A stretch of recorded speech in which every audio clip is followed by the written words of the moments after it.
Söhbətin şirindi, gülüşün təzə. Saldın ürəyimi eşqə, həvəsə.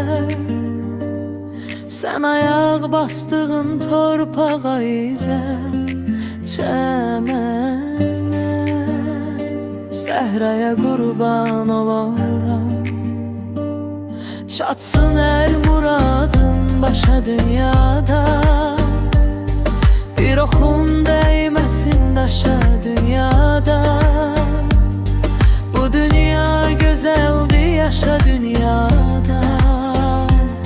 Sən olan dünyaya qurban olaram, sən olan dünyaya qurban olaram.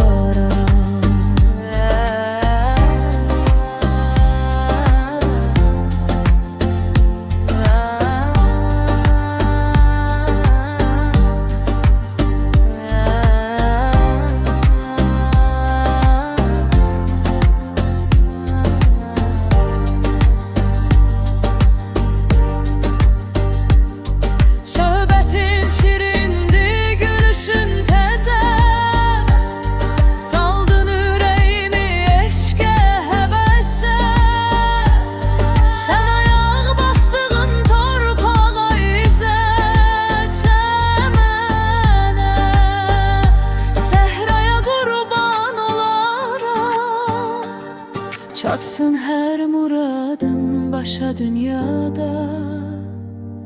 Bir oxun dəyməsin daşa dünyada. Bu dünya gözəldir, yaşa dünyada.